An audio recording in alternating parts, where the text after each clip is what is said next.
suis avec Mélissa. Alors aujourd'hui, j'ai fait une super découverte. Mélissa elle m'a interviewée et en fait, je trouve qu'elle est tellement passionnante que j'ai envie aussi de vous en faire profiter. C'est Mélissa, elle est coach créative, mais pas que. Elle fait beaucoup de choses. Elle est très inspirante. Elle est déjà demandée sur des radios, sur des télés. Elle a écrit un livre aussi. Alors, elle va nous en parler. Mais surtout, on parlait d'une astuce qu'elle a mis en place en famille et que je trouvais tellement géniale. Je me suis dit, mais attends, il faut que tu en fasses profiter d'autres et ça peut vous aider aussi dans votre famille. Est-ce que tu veux nous raconter un petit peu, Mélissa? Alors en fait, c'est né à la base de, je pense qu'on a tous vécu à un moment donné une routine où on s'endort un petit peu dans notre couple, dans notre vie familiale. Et donc l'idée, c'est de ramener à chacun sa propre part de responsabilité sur qu'est-ce qui nous nourrit.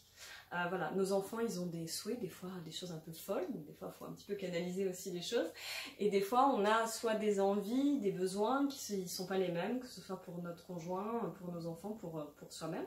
Donc l'idée, c'est quelque chose de créatif, c'est d'amener du fun, de l'amusement, comme je disais, génial. Pour que justement on passe un petit peu le côté de la routine. Donc l'idée, c'est de faire des papiers de couleurs différentes en fonction des différents membres de votre famille. De diviser à peu près sur une année combien ça représenterait, et donc chacun a un petit tas de papier. Alors bien sûr pour les enfants, c'est les accompagner aussi pour écrire, pour ceux qui ne sont pas à l'aise avec ça. Et donc l'idée, c'est de leur demander à chaque membre de la famille qu'est-ce que vous avez envie de recevoir. Ça peut être des sorties. C'est des petites sorties, des choses qu'on a envie de faire. C'est pas non plus obligé d'être des trucs très compliqués, hein. Ça peut être aller au parc, tout simplement, voilà. Ça peut être des petites attentions qu'on a envie de recevoir. Et ça, on sait que c'est important, des fois, d'avoir un petit câlin spécifique à un moment donné de la journée qui n'était pas prévu pour un enfant. Ou les enfants, souvent, ils sont assez imaginatifs aussi par rapport à ça, parce que quand on les laisse, on est parfois surpris aussi de ce qu'ils vont proposer. Mais voilà, je partageais le fait que moi j'aime bien les petits déjeuners au lit, et par exemple ça peut être une petite attention aussi de recevoir ça à un moment donné. Et puis aussi des défis, parce qu'on aime aussi ce côté de jeu, ce côté de, à un moment donné, de faire quelque chose qui ramène un petit peu de pétillement, de fun. Dans le défi, c'est quelque chose qu'on aimerait faire, qu'on n'a jamais osé faire et qui nous excite rien qu'à l'idée de le faire. Donc ça, c'est aussi quelque chose qu'on peut demander, qu'on a envie de recevoir. Voilà, je sais pas, ça peut être un truc complètement fou, genre... je sais pas, à un moment donné, de mettre la musique de sa voiture, d'ouvrir les portes et se mettre à danser dehors. C'est un défi, par exemple, en famille, voilà, à mettre. Voilà. Donc, après, c'est vrai que moi, j'ai vraiment poussé le truc plus loin parce que dans ce défi-là, l'idée, c'était... Donc, après, une fois que chacun a écrit son nombre d'idées, on met dans un espèce de petit panier, bocal qu'on choisit.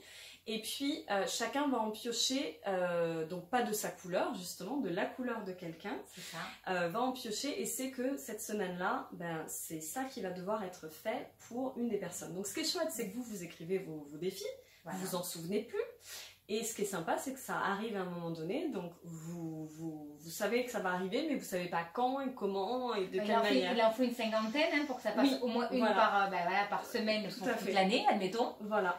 Et en même temps, c'est bien parce que ça tourne, c'est pas toujours la même personne, ça nourrit. En même temps, ça va vraiment nourrir vos besoins ainsi que ceux de la famille.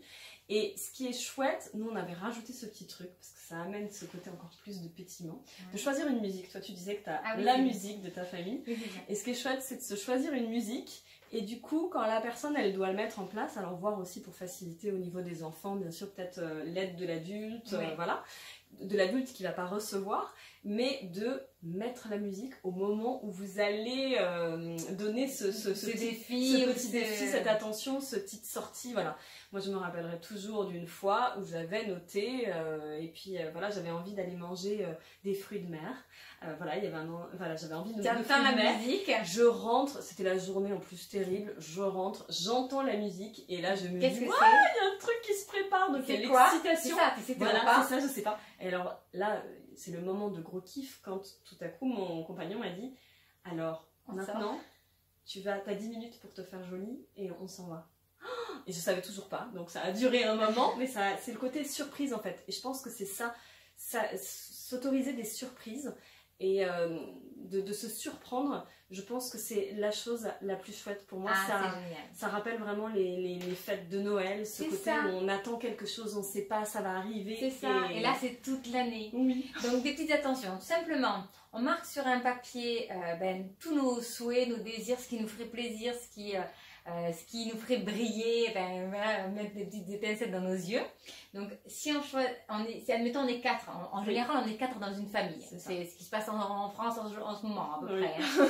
Donc eh bien on choisit chacun des feuilles d'une couleur différente, hein. Donc on a notre couleur, on marque nos petits messages, il en faut une 50aine pour que ça dure toute l'année. Voilà. On le met dans le bocal et chaque semaine on pioche.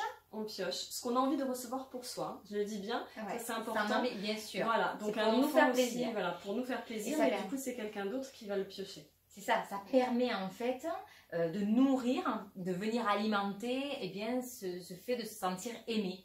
C'est aussi ce que je parle beaucoup moi des langages de l'amour, mais c'est une façon finalement de se sentir aimé, écouté, de montrer aux autres, ben voilà, moi c'est ça qui me fait plaisir. Parce que souvent les mamans, on s'oublie, les enfants, les maris, ils nous donnent ce qu'ils aimeraient recevoir des fois parce que voilà, ils ont que ça. Et non, on a envie de complètement autre chose, tu vois, de fruits de mer alors que ton compagnon ça ne l'aimait pas du tout. Voilà. Mais n'empêche qu'elle l'a fait pour te faire plaisir et là tu te sens aimé, valorisé, etc. Donc, puis c'est chouette parce que si, et ça j'insiste souvent, on reprend la responsabilité de nos besoins. Souvent on va dire que l'autre devrait savoir, il devrait savoir ce que j'aime, il devrait savoir, et ça va de soi, non. Et le fait d'un moment donné reprendre la responsabilité de ses besoins en posant ça, je trouve que ça nous ramène du pouvoir, ça ramène du pouvoir aussi dans les gens de notre famille, parce que du coup ils vont nous voir rayonner aussi. Oui, ils apprennent à te connaître, et en fait, en plus ils te voient épanoui par rapport à toutes ces petites choses qui sont mises en place, et eux, les enfants, nos maris, qu'est-ce qu'ils veulent? Que nous, les mamans, on soit heureuses. Mais c'est vrai, on est le centre du truc, de l'attention de la famille. Oh, ma maman, si elle est heureuse, enfin voilà, et les enfants. Donc c'est très bien.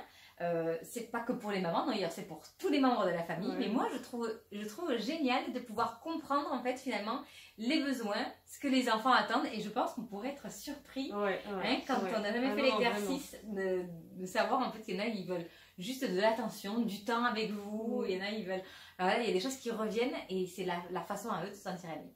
Alors, non seulement elle m'a donné une super astuce donc, que vous pouvez mettre en place gratuitement, ça prend très peu de temps, en plus ça peut se faire dans une soirée rigolote, vous allez noter en même temps qu'ils fassent par exemple un vendredi soir une soirée apéritif comme Mélissa fait chez elle, vous pouvez faire vos petits messages, c'est génial.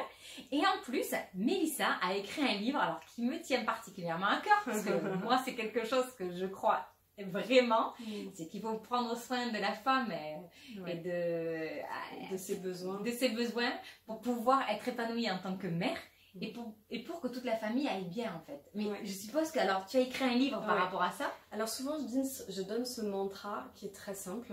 Bon, il vient en anglais parce que ça m'est venu en anglais. C'est You First. Vous savez, c'est un peu ce que je partage, tu sais, l'idée du masque à oxygène qui tombe dans l'avion. La première, mais tu es la priorité, quoi. Voilà, c'est-à-dire que généralement, moi, au début, quand on m'a parlé du masque à oxygène, j'ai dit, je le donne à mon enfant, logique. S'il se passe un accident, je le donne à mon enfant. Et en fait, on m'a dit, non, dans les consignes de sécurité, et c'est vrai, c'est véridique, il faut le mettre d'abord sur soi. Donc en fait, c'est ça, je suis partie de cette idée-là en disant You First, donc, comme quoi c'était important de prendre soin de soi pour être en mesure de prendre soin de ses enfants et de sa famille, et qu'une maman aussi qui va bien, c'est une maman aussi qui va rayonner pleinement dans sa famille, qui va pouvoir la servir au mieux.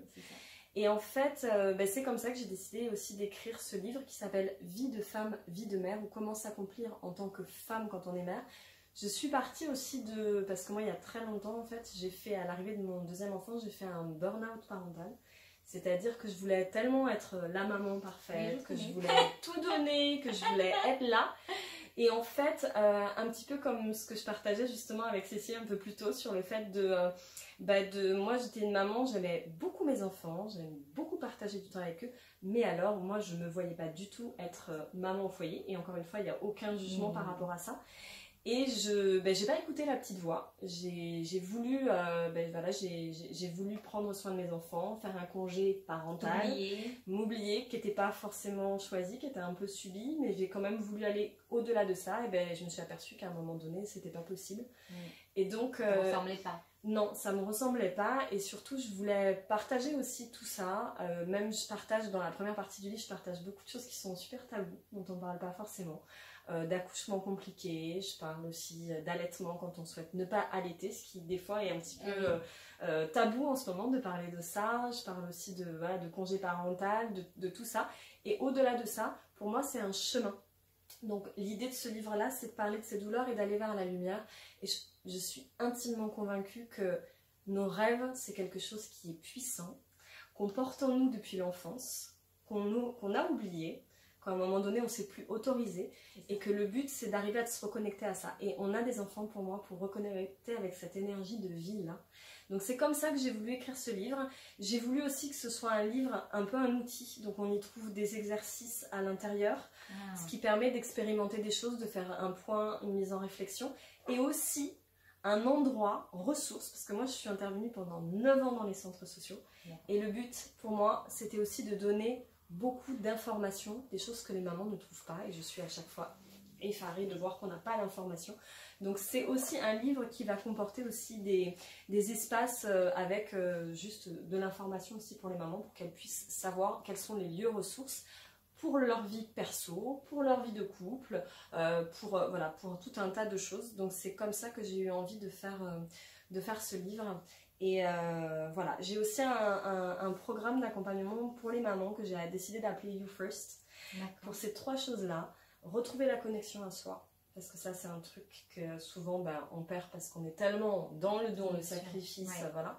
Donc c'est retrouver sa connexion à soi.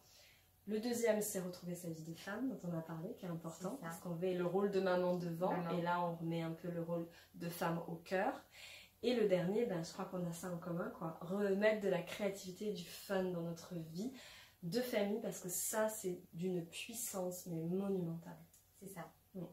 Waouh. Écoutez, voilà, elle a tout dit. Donc, comment on peut te retrouver? Alors, on peut me retrouver. Alors, je sais, à chaque fois, ça fait bizarre. Les gens disent, mais c'est long. Mais j'y tiens vraiment, parce que pour moi, c'est 3 mots qui ont de la valeur et du sens. C'est sur rêve, créer, transmet, avec un S.com. Bon, on mettra tout ça en dessous. Alors, rêve, crée et transmet. C'est le mot de la fin. Merci Mélissa. Merci. Et puis on continue à te suivre dans toute ton aventure. Elle promet, on va la voir partout. Hein, Mélissa. Vous allez la voir partout. Donc profitez-en, elle est avec nous.